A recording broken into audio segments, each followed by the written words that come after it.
L'Iran a l'arme nucléaire.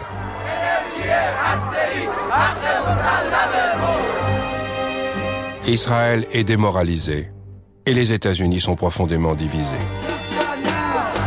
Pendant 6 semaines, nous avons suivi les événements au Proche-Orient. Le lieu du jugement dernier, Israel lives. Où la tension ne cesse de croître. Israel lives. Faut-il se préparer à un scénario catastrophe? Nous allons aujourd'hui briser un tabou et mettre en lumière la dynamique du puissant lobby pro-israélien aux États-Unis.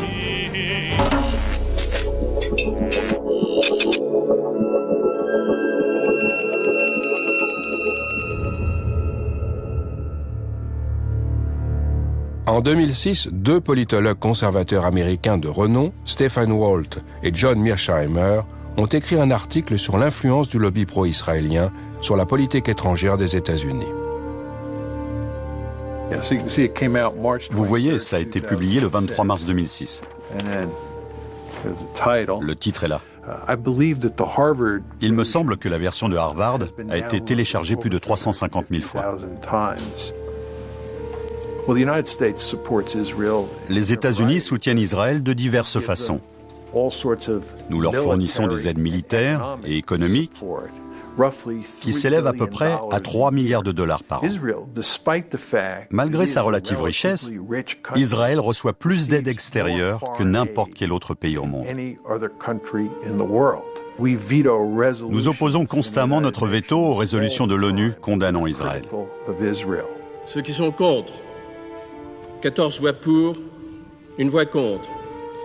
Le projet de résolution n'est pas adopté par suite du vote négatif d'un membre permanent du Conseil. Those against? Those against? Ceux qui sont contre. Et les États-Unis parlent même de recourir à la force militaire contre l'Iran. Pourquoi craignent-ils tellement de voir l'Iran se doter de l'arme nucléaire? S'il y a une telle inquiétude à l'heure actuelle, c'est à cause des pressions du lobby.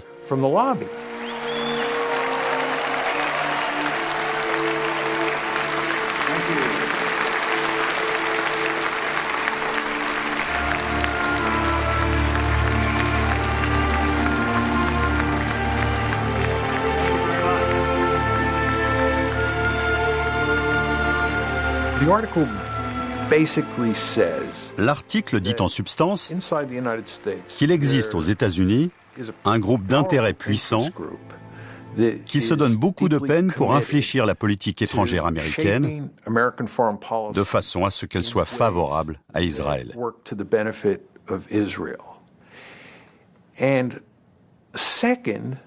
Et deuxièmement, nous soutenons que les politiques que les États-Unis choisissent de mettre en œuvre au Proche-Orient, à cause des pressions exercées par le lobby au moment de la prise de décision, ne sont pas dans l'intérêt national.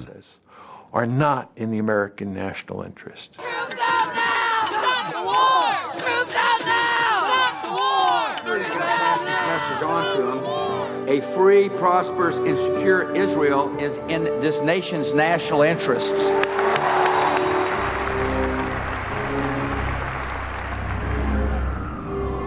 En ces temps d'insécurité politique et de défaite annoncée en Irak, l'article a fait scandale aux États-Unis.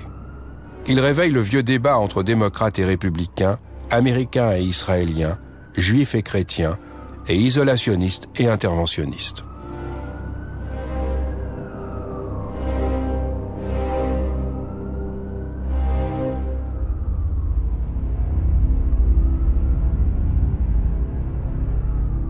Cet essai ne repose sur rien. Conseiller du Pentagone jusqu'en 2004, le néoconservateur Richard Perle a été l'un des promoteurs de la guerre en Irak et est un fervent partisan de la politique étrangère pro-Israël. L'idée qu'il y a des gens à Jérusalem qui tirent les ficelles de nos institutions et que ces institutions sont en quelque sorte contraires aux intérêts de l'Amérique et préfèrent œuvrer pour Israël, cette idée ne repose sur rien. Je suis très surpris qu'ils n'aient pas essayé de protéger leur réputation en faisant des recherches vraiment rigoureuses et solides qu'ils puissent défendre. D'ailleurs, ils ont été démolis par Alan Dershowitz. Il ne reste plus rien après le... Mais pourquoi ont-ils... Je ne sais pas pourquoi ils ont fait ça. Je ne sais pas. Il y a des choses dans cet article qui m'ont vraiment fait grimacer. Il n'est pas représentatif de la valeur universitaire de Mearsheimer et Walt. Lawrence Wilkerson est un vétéran du Vietnam. Son père était pilote pendant la Deuxième Guerre mondiale et son fils est dans l'Air Force. Il a été le directeur de cabinet de Colin Powell de 2000 à 2005. Mais il éclaire plusieurs choses d'un jour nouveau. Et la plus importante, c'est qu'on ne débat pas de ce sujet en Amérique. On ne peut pas parler de ça. C'est ce qui ressort. Ensuite, il y a la remise en cause post-guerre froide de la valeur stratégique d'Israël pour l'Amérique. Il y a 10 ans, on ne pouvait pas parler du lobby pro-israélien. Aujourd'hui, on peut.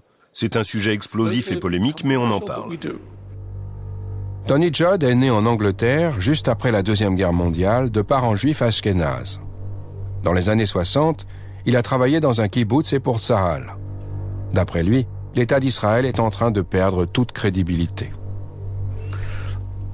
J'ai écrit un article pour le New York Times à l'époque de la publication de l'essai Mearsheimer-Walt, un contre-édito. C'était une commande. Et j'ai dit à la rédaction, vous auriez dû citer Mearsheimer-Walt. Ils n'en avaient pas parlé. Ils l'ont admis, ce qui était déjà un changement. Mais ils ont insisté pour que quelque part dans l'article, je mentionne le fait que j'étais juif. Pour se couvrir. Un article critique sur le lobby israélien, oui, mais il est juif, alors ça va. Voilà où on en est. Ce n'est pas drôle de se faire traiter d'antisémite et d'entendre dire que vos recherches sont bâclées. Ce n'est pas drôle de se faire pilonner jour après jour et de ne voir que très peu de gens prendre votre défense. Mais on savait à quoi s'attendre. On savait que c'était le prix à payer pour cet article. Ils ont raison. Mais ils ont tort. Ils ont raison d'un point de vue strictement géopolitique et géostratégique, un domaine que j'ai passé ma vie à étudier. Israël n'a plus de valeur stratégique pour les États-Unis, comme c'était le cas pendant la guerre froide. Non seulement ça, mais c'est même devenu un fardeau stratégique pour l'Amérique. Ça fait une grosse différence avec l'époque de la guerre froide. En même temps, le stratège éclairé en moi dit que ça n'a aucune importance. Parce que les liens entre l'Amérique et Israël sont tellement étroits et forts que la géostratégie, la stratégie politique ou la grande stratégie n'ont ici aucune valeur.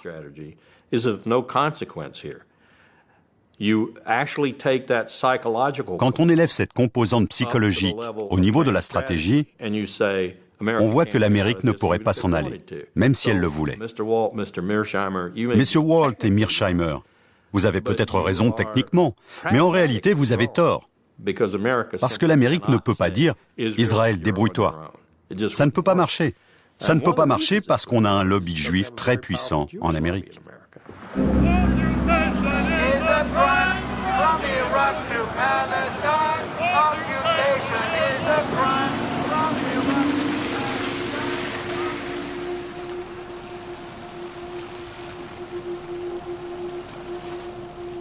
Pour Walt et Mearsheimer, le lobby pro-israélien se compose des organisations juives et du groupe de pression politique EIPAC, mais aussi des millions de chrétiens évangéliques. Tous ont à cœur de défendre les intérêts d'Israël et de faire taire les critiques. There's a new day in America between Christians and Jews. We don't agree on everything, but we agree on this, that we are going to be together, inseparable in the defense of Israel and the Jewish people.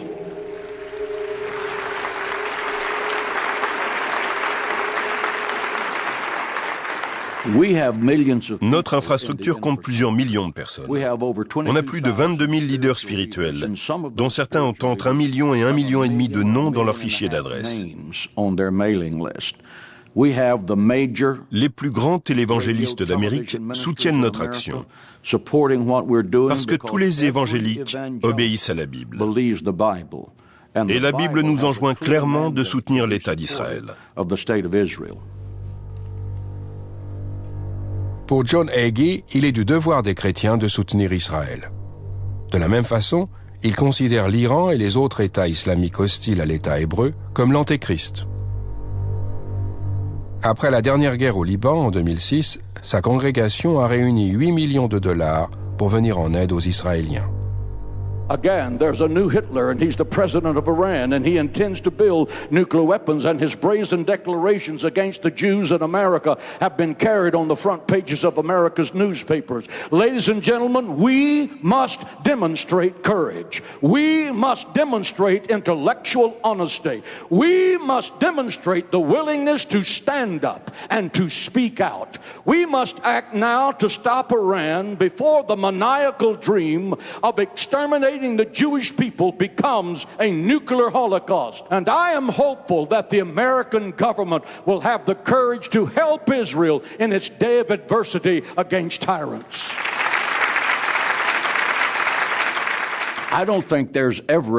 Je ne crois pas qu'on puisse jamais avoir assez de soutien. Notre objectif est de toujours rappeler à nos élus ceci. A. Nous soutenons Israël. Et B.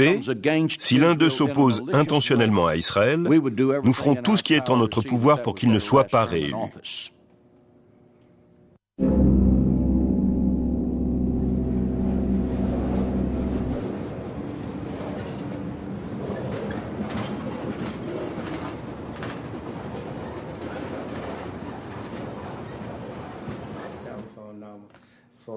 Earl Hilliard était membre du Congrès.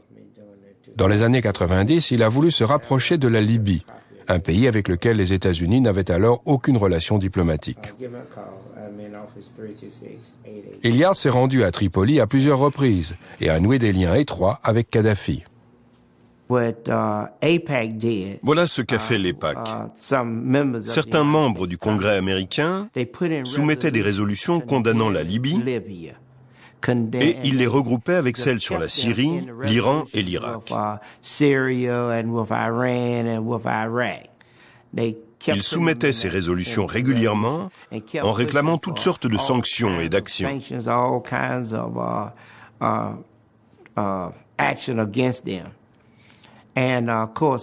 Bien sûr, je votais contre à chaque fois, et d'autres ont commencé à faire de même.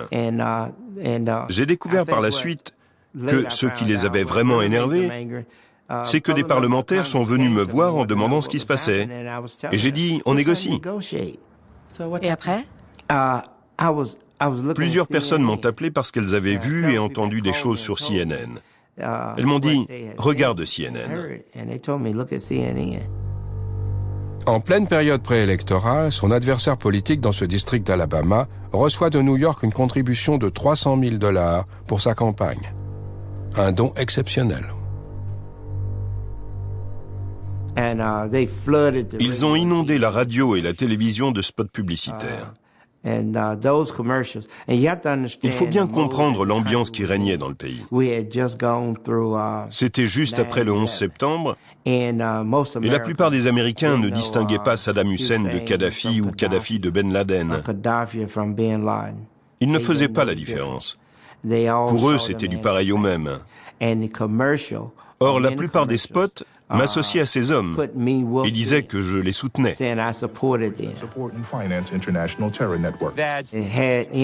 Ils montraient les avions fonçant sur le World Trade Center. On continuait à faire régulièrement des sondages.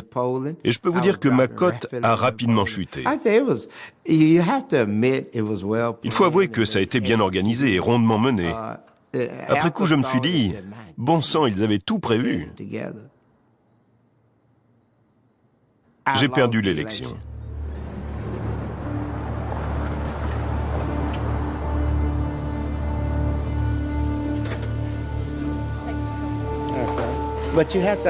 Vous devez savoir que vous abordez un sujet interdit. Personne ne veut parler des Juifs. Surtout pas. C'est comme si on parlait de quelque chose de mal. On n'est même pas censé donner son opinion. C'est difficile de poser des questions sur le lobby pro-israélien? Absolument. Vous aurez du mal à obtenir des réponses et des interviews. J'espère que vous y arriverez. Je vous le souhaite. Ça va être dur.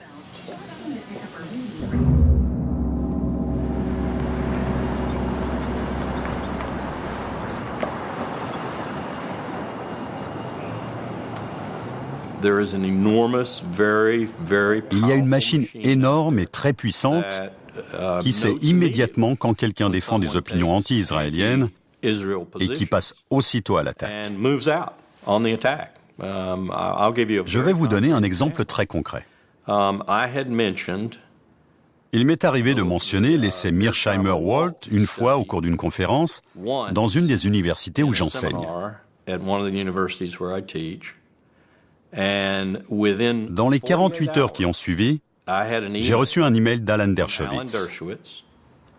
Qui est-ce? Alan Dershowitz est professeur à Harvard et il défend le lobby juif américain comme un chien de garde.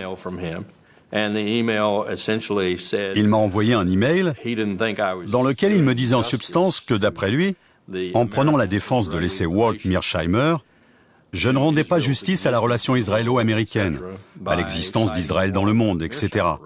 Parce que c'était un document terriblement contestable et inexact. Il a même joint au message sa propre réponse à l'essai Walt-Mearsheimer, en me conseillant de m'en servir comme contrepoids dans mon cours. Je n'utilisais même pas l'essai pour mon cours.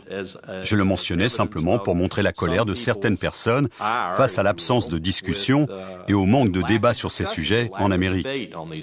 Et 48 heures plus tard, j'avais un des chiens de garde du lobby juif sur les talons. Comment a-t-il pu le savoir? Partout en Amérique, dans tous les campus universitaires, il y a des gens qui sont là pour faire ce qu'il a fait, pour protéger les intérêts des Juifs américains et les intérêts d'Israël en Amérique.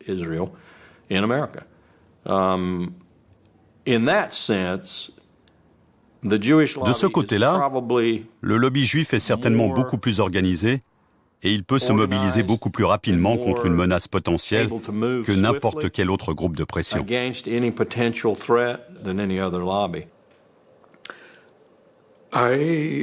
Cet automne, j'ai été invité à faire une conférence pour une organisation qui s'appelle 2020. On s'était mis d'accord sur le sujet de l'intervention, la politique étrangère américaine au Proche-Orient et le lobby pro-israélien, parce que les journaux en parlaient beaucoup à l'époque. Ils m'ont contacté une semaine avant la conférence. Le secrétaire de l'organisation m'a informé que l'événement aurait lieu au consulat polonais. C'est apparemment là qu'ils avaient l'habitude de se réunir. Et puis la semaine suivante, 2 heures avant la conférence, le directeur de l'organisation m'a appelé terriblement énervé en me disant que le consul général de Pologne avait tout annulé parce qu'il avait reçu des coups de fil de l'American Jewish Committee et de l'Anti-Defamation League. La position du consul est très délicate. Dès qu'on prononce le mot Pologne, la plupart des gens pensent aussitôt à l'antisémitisme. La Pologne a du mal à se défaire de cette image chez nous. Le nouveau gouvernement polonais, qui n'est pas très séduisant, a cependant fait de gros efforts pour établir de bonnes relations avec Washington, se rapprocher d'Israël et se faire bien voir sur ce genre de sujet. Et voilà que soudain, quelqu'un dit au consul polonais à New York, Tony Judd est quelqu'un de très controversé. Il est anti-Israël et certains trouvent ses propos antisémites. Vous voulez vraiment le recevoir? C'est mauvais pour votre image et votre diplomatie. Pourquoi les Polonais défendraient-ils héroïquement ma liberté d'expression? Ils ont autre chose à faire. Je ne les blâme pas.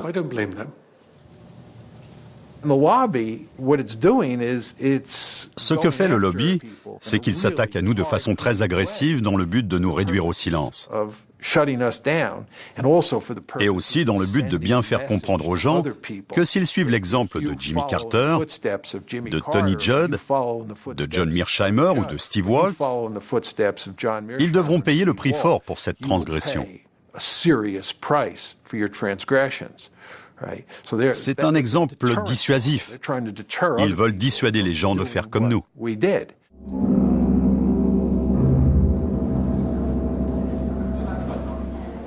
Kenneth Roth est le directeur exécutif de Human Rights Watch, une ONG indépendante qui enquête sur les violations des droits de l'homme.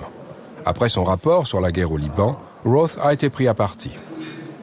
I was wondering if you can comment on the fact that in the press in the United States you are called an anti-Semite and demonizing the Jewish state concerning Human Rights Watch reporting in the Lebanon war. Human Rights Watch's fairly extensive reporting during the war, reporting that I should say focused both on Hezbollah's indiscriminate attacks into Israel and on Israel's indiscriminate bombardment in Lebanon, was met by some reflexive defenders of Israel, not with rational discourse, not with a discussion of the facts, but with name-calling, including accusations of anti-Semitism, of blood libel, of this or that. On a l'habitude d'être attaqué par les gouvernements qu'on critique. Mais là, le gouvernement israélien est resté assez silencieux. Nous avons même eu ce qu'on pourrait appeler un dialogue raisonnable avec les Israéliens au sujet de ce qui se passait au Liban. Ce sont les supporters de l'État israélien, aux États-Unis et dans une moindre mesure en Israël, qui ont violemment réagi. Et ça, c'est inhabituel. On a rarement été confronté à ce genre d'attaque coordonnée de la part d'individus manifestement privés. Des gens qui ne font pas partie du gouvernement israélien, mais qui se sont donnés pour rôle de défendre Israël systématiquement, quelle que soit sa conduite.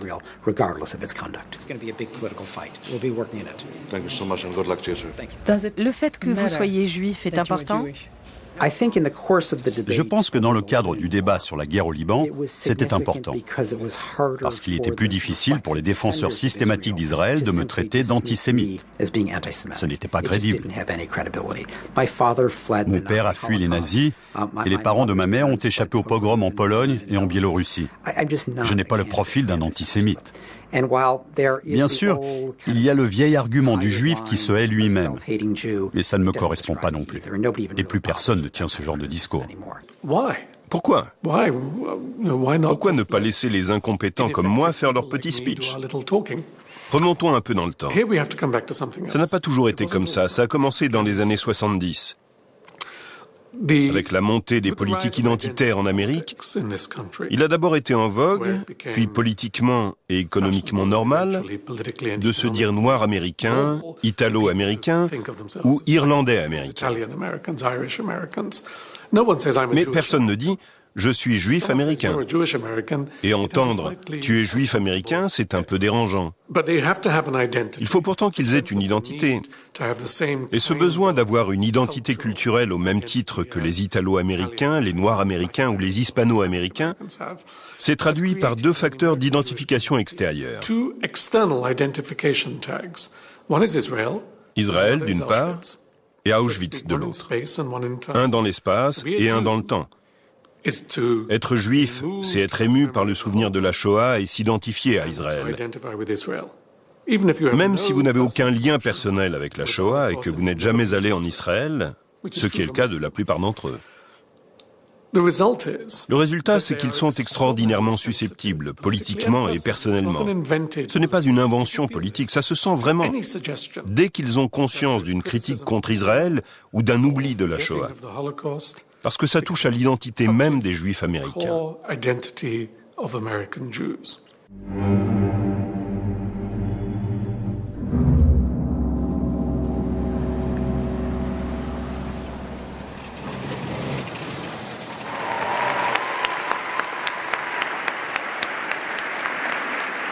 The state of Israel was the dream of your ancestors, made a reality by your grandparents and your parents.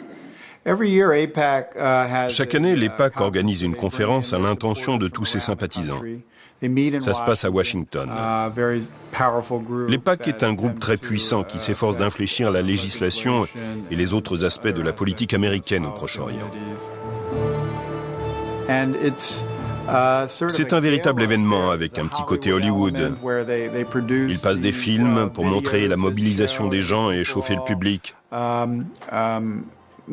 C'est un peu une atmosphère de fête étudiante.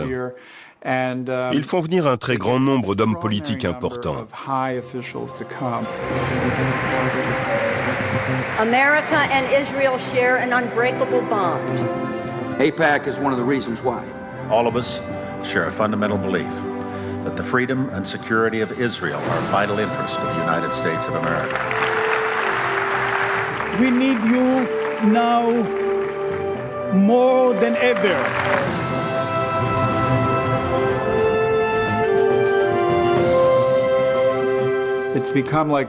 C'est devenu une sorte de rituel. Les personnalités sont obligées d'y aller pour montrer qu'elles soutiennent l'AIPAC.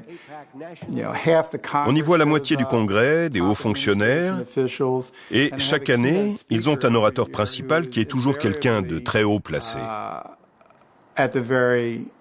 From Florida, Bill Nelson. From Nebraska, Ben Nelson. From Illinois, Barack Obama.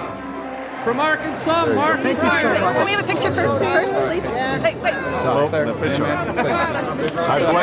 I might have blanked on that one. From South Carolina, Joe Wilson. From California, Lynn Woolsey. From Oregon, David Wu. From Maryland, Albert Wynn. From Kentucky, John Yarmouth.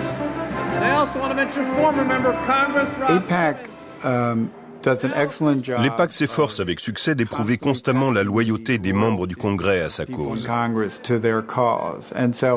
Il y a donc un flot ininterrompu de résolutions soumises au vote au sujet du Proche-Orient, que ce soit pour soutenir une action du gouvernement israélien, pour exprimer de la sympathie aux victimes d'un attentat suicide, ou pour condamner l'Iran et les autres pays de la région hostiles à Israël. Ces résolutions sont autant de tests qui permettent d'éprouver la loyauté des parlementaires sur le sujet. Ceux qui votent comme le souhaite l'AIPAC sont récompensés de diverses façons, en particulier par les contributions qu'ils reçoivent des sympathisants de l'AIPAC pour leur campagne. L'AIPAC lui-même ne donne pas d'argent. Mais ces innombrables résolutions et ce registre minutieux des votes de chacun ont une influence directe sur les contributions des donateurs. Pour que l'argent arrive en masse dans les coffres d'un représentant ou d'un sénateur, il faut qu'ils soutiennent les positions du lobby. C'est leur principale source d'influence, l'argent. Et ce gouvernement est inondé d'argent, sans doute plus que tout autre gouvernement dans l'histoire américaine. Ça fait 2 mois qu'on essaye d'entrer en contact avec les membres du Congrès qui ont voté non à certains projets soutenus par l'AIPAC. Mais personne ne veut nous parler. C'est normal ? Oui, c'est un sujet sur lequel les membres du Congrès n'ont aucun intérêt à s'exprimer. Pour eux, il est déjà dangereux de voter contre les positions recommandées par l'AIPAC, parce que ça peut entraîner une réduction de leur fonds de campagne et engendrer toutes sortes de problèmes dans leur district. Pourtant, ils ont voté non. C'est vrai. Mais ils ne tiennent pas à le crier sur les toits, surtout quand c'est filmé. Vous imaginez l'usage qu'un adversaire politique pourrait faire de ça ? Ça pourrait servir à monter une campagne de dénigrement. Regardez, cette personne est contre les intérêts d'Israël. Chaque fois que j'aborde le sujet avec des gens du Capitole, c'est presque toujours sous réserve d'anonymat.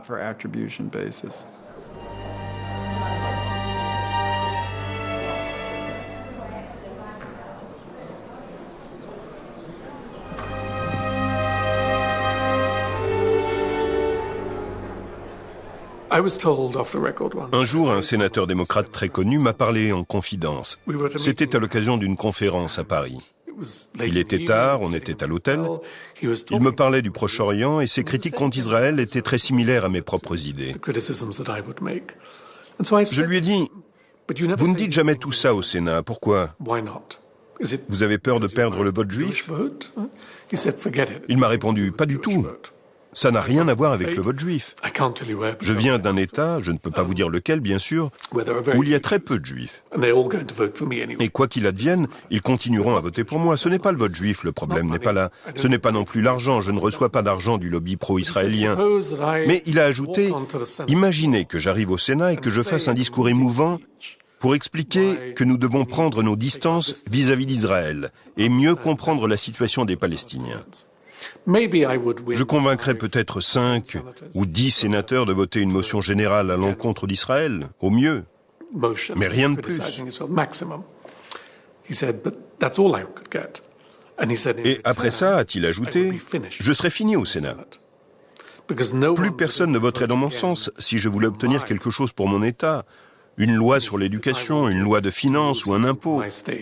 N'importe quel projet de politique intérieure, sans rien avoir avec Israël, je serai puni.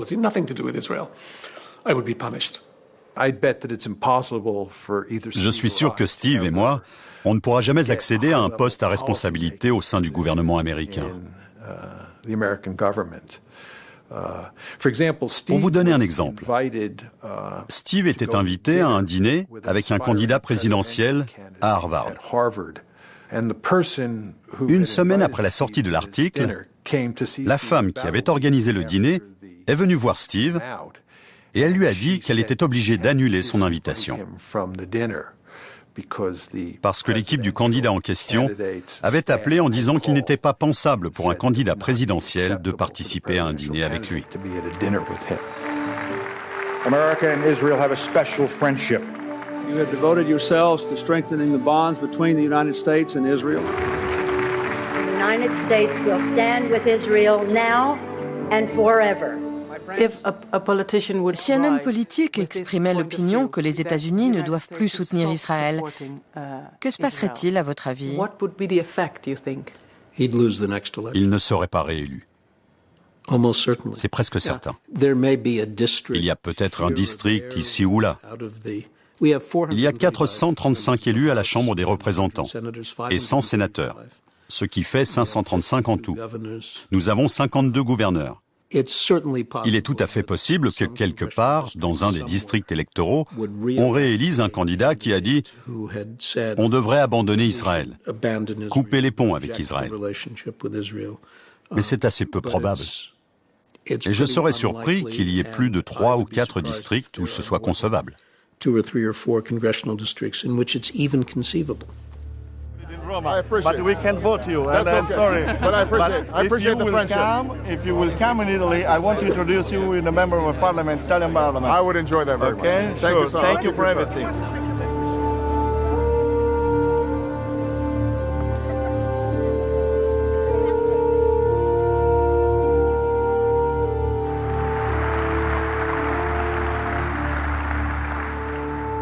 Friends owe it to friends to be as candid as possible. So let me say that a precipitous American withdrawal from Iraq would be a disaster for the United States and the entire Middle East.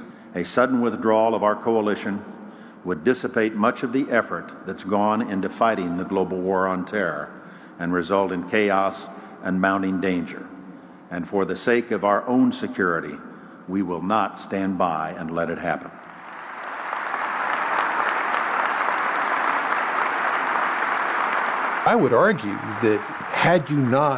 Je dirais que s'il n'y avait pas eu tous ces néoconservateurs à des postes importants au sein de l'administration Bush,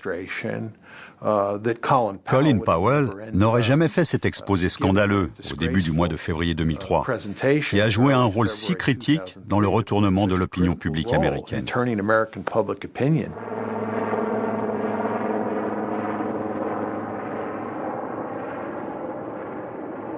This is an important day for us all as we review the situation with respect to Iraq and its disarmament obligations under UN Security Council Resolution 1441.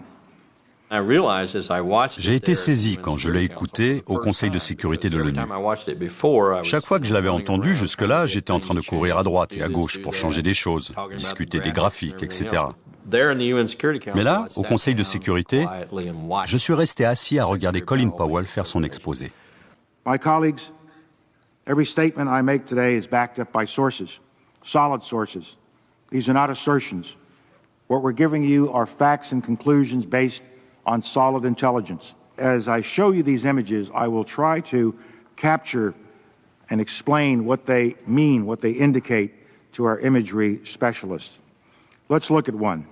The four that are in red squares represent active chemical munitions bunkers. Je ne serais pas parti en guerre en me fondant là-dessus. C'est ce que je me suis dit. La plupart des images pouvaient être interprétées d'une toute autre façon que la nôtre. As these drawings based on their description show, we know what the fermenters look like. We know what the tanks, pumps, compressors, and other parts look like. And we know a great deal about the platforms on which they are mounted. Je suis sorti du bâtiment des Nations Unies à la fin de l'exposé, ce 5 février, dans l'air froid et vivifiant de New York. Et je me suis dit, c'est totalement raté. Je prenais ça comme un échec personnel, parce que c'est moi qui avais tout préparé. Et puis, 2 ou 3 jours plus tard, après avoir dormi un peu et réfléchi à tout ça, je me suis demandé pourquoi les réactions semblaient finalement assez positives. On n'avait pas persuadé les gens qui étaient farouchement opposés, mais on avait eu un impact, en particulier sur les Américains. Et on avait aussi eu un petit impact sur la communauté internationale, surtout le Royaume-Uni. Et soudain, j'ai compris. C'était Colin Powell qui avait fait cet exposé, et il avait à peu près la même cote de popularité que Mère Teresa. Le peuple américain croyait Colin Powell. Si Colin Powell le disait, c'était forcément vrai. Je me suis senti encore plus mal. L'idée que j'ai eu ma part de responsabilité m'empêche parfois de dormir. The quantities were vast. Less than a teaspoon of dry anthrax, a little bit about this amount. This is just about the amount of a teaspoon. Less than a teaspoon of dry anthrax. Shut down. So the question you have to ask yourself is if the On ne peut que se demander, puisque les preuves étaient si fragiles, pourquoi Powell a pris la parole pour affirmer sans équivoque que l'Irak avait des armes de destruction massive et représentait une menace imminente. C'est parce qu'il y avait une pression intense à l'intérieur et à l'extérieur du gouvernement. Question. Qui exerçait cette pression? Réponse. Les néoconservateurs, presque à eux seuls. Dick Cheney et ses laquais, en particulier Richard Perle et Doug Feist, ont élevé l'art du mensonge à un niveau encore inconnu jusque-là. Le pétrole était-il le dessein principal du président Bush et du vice-président Cheney? Les armes de destruction massive, la défense de la démocratie, je n'y crois pas un instant. Ils n'ont pas fait cette guerre pour instaurer la démocratie. Ils ont invoqué le combat pour la démocratie afin d'apaiser les Américains et de leur donner une raison de soutenir la guerre. Reste à savoir quels étaient les vrais facteurs. Le lobby juif américain, avec notamment l'EPAC, en faisait évidemment partie.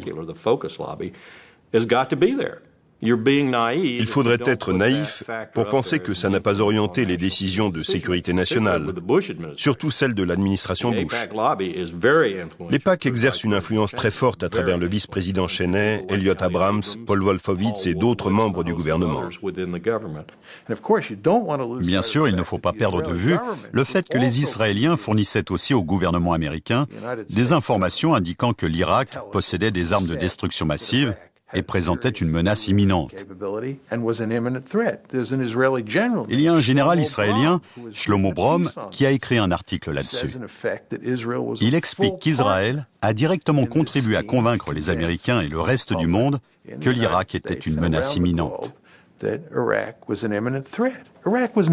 L'Irak n'était pas une menace imminente. Même si Saddam avait eu l'arme nucléaire, il n'aurait rien pu en faire. Mais on ne pouvait pas défendre ce point de vue à l'époque aux États-Unis. Il était très difficile de le soutenir en public et de créer un mouvement. Êtes-vous d'accord avec Mearsheimer et Walt pour dire que le lobby pro-israélien est en partie responsable de la guerre contre l'Irak? Oui, mais je ne l'aurais pas présenté comme eux. Je pense qu'ils sous-estiment certaines idées. et qu'ils sous-estiment certaines émotions, si vous voulez. Ils ont une vision très froide et réaliste de la politique. Pour eux, il était totalement fou de déclarer la guerre à l'Irak, comme pour beaucoup d'entre nous à l'époque. Il y a donc forcément eu des pressions qui expliquent une décision aussi irrationnelle. Et bien sûr, il y en a eu. Mais ils sous-estiment les autres facteurs. L'illusion, par exemple, qu'on pouvait contrôler le pétrole irakien et la région stratégique. Et cette conviction si profondément américaine et qui n'a pas été inventée par le lobby juif, que l'Amérique sait comment doit fonctionner la démocratie, qu'elle est un modèle pour le monde et qu'il est de son devoir moral et de son droit de montrer l'exemple. Tout ça se mélange. Les idéaux, la conviction de l'excellence et des devoirs de l'Amérique, mais aussi le provincialisme américain, l'ignorance du monde extérieur et les pressions israéliennes.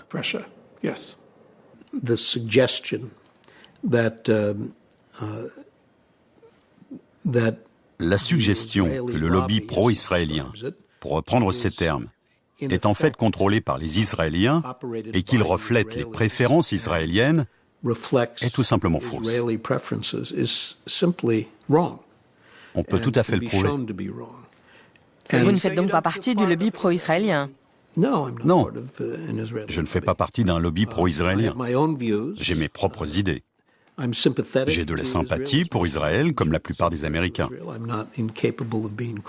Je suis parfaitement capable d'exprimer des critiques à l'égard d'une politique israélienne qui me déplaît. Mais le plus important, c'est que le gouvernement israélien ne façonne pas la pensée des Américains pro-israéliens. Richard Perle répondrait probablement à votre question si vous parveniez à lui faire dire la vérité. Les intérêts d'Israël et ceux de l'Amérique sont identiques. Et donc, si je défends les intérêts d'Israël, je défends les intérêts de l'Amérique. Et moi, en tant que stratégiste, je lui dis, c'est des conneries. Il n'y a jamais eu, et il n'y aura jamais, j'en suis sûr, deux pays dont les intérêts nationaux coïncident tout le temps. C'est impossible.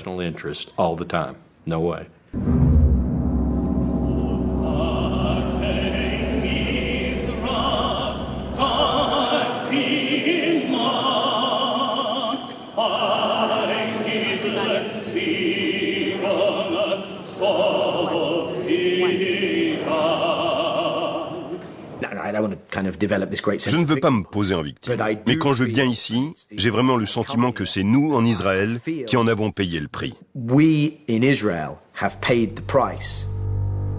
Daniel Levy a servi dans l'armée israélienne. Il a été l'un des négociateurs israéliens aux pourparlers de paix de Genève, Oslo II et Tabat. Aujourd'hui, il travaille à Washington et veut faire entendre une autre voix juive. Quelle surprise! Les Juifs américains ont généralement des opinions démocrates, y compris sur le Proche-Orient. Quand on sonde les Juifs américains, ils sont pour le processus de paix, pour l'engagement américain et pour les deux États distincts, tout comme ils étaient favorables aux pourparlers de Genève. Mais les dirigeants institutionnels de la communauté vont dans une toute autre direction, pour leurs propres raisons. Des raisons que je comprends et qui ne sont pas propres à la diaspora des États-Unis, mais qui influent sur la politique de nombreuses diasporas à travers le monde. Il s'agit de mon identité en tant que diaspora, mais aussi de ma culpabilité, de mon rôle politique dans cette nouvelle communauté, etc. Ils ont poussé la politique soi-disant pro-israélienne à Washington dans une direction totalement contraire au bien d'Israël. À cet égard, j'ai en effet l'impression qu'on en paye le prix. Et bien sûr, c'est encore plus flagrant sous l'administration actuelle.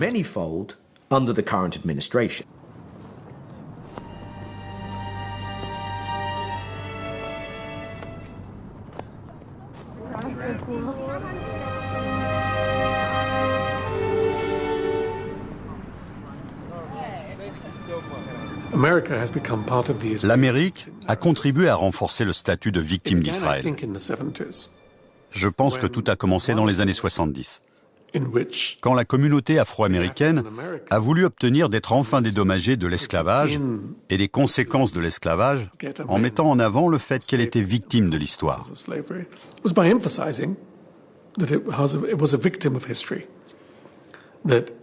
Même si vous n'êtes pas directement responsable, l'histoire et vos grands-parents le sont. Ce n'est pas une responsabilité individuelle, mais une dette culturelle.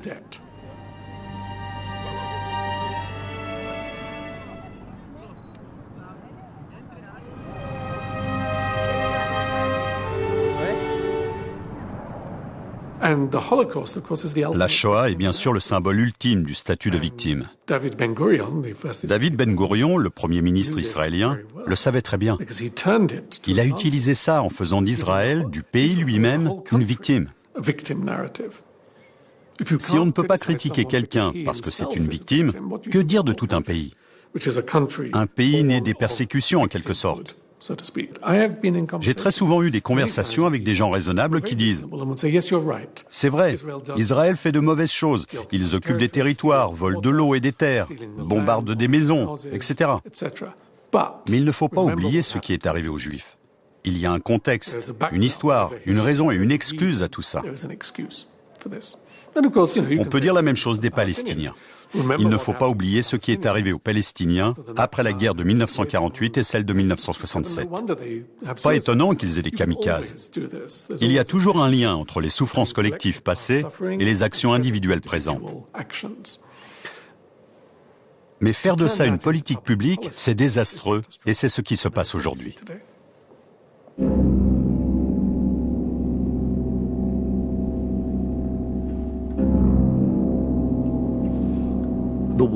C'est le « et si ».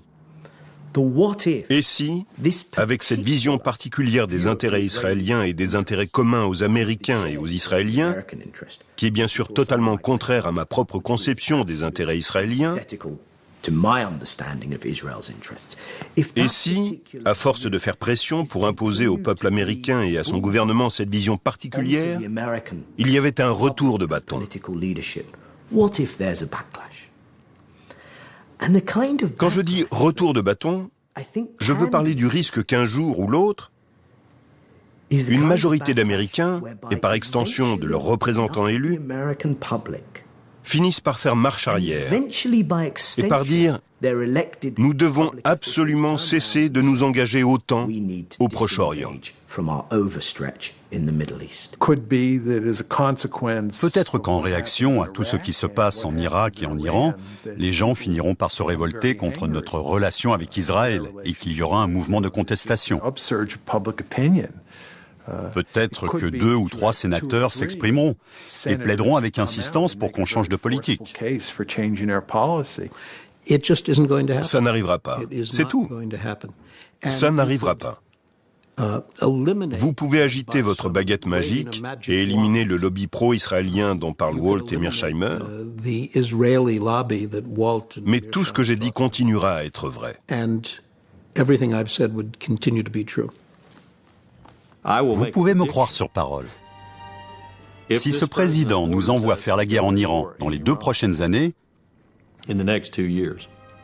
et qu'il ordonne une intervention au sol massive des Marines ou de l'armée de terre, je pense qu'il y aura à nouveau un important exode des officiers supérieurs des forces armées.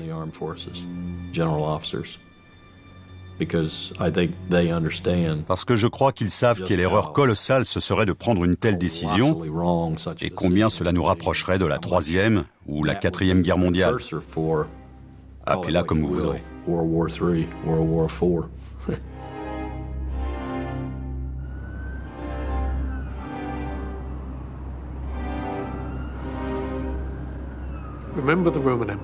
Rappelez-vous l'Empire romain. Pendant très longtemps, le comportement de la Judée a ennuyé les Romains sans vraiment les gêner. Mais lorsque les Judéens sont vraiment devenus pénibles, les Romains se sont retournés contre eux. Ils ont détruit leurs temples et les ont balayés en disant « Un empire a d'autres choses en tête ».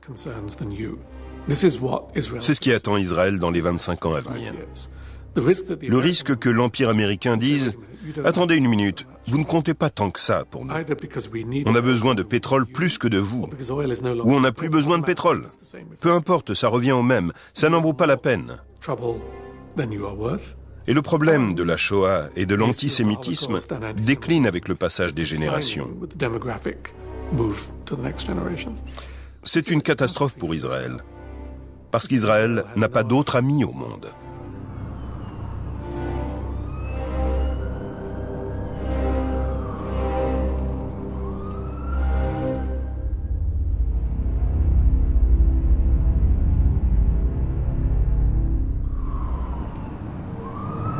Merci.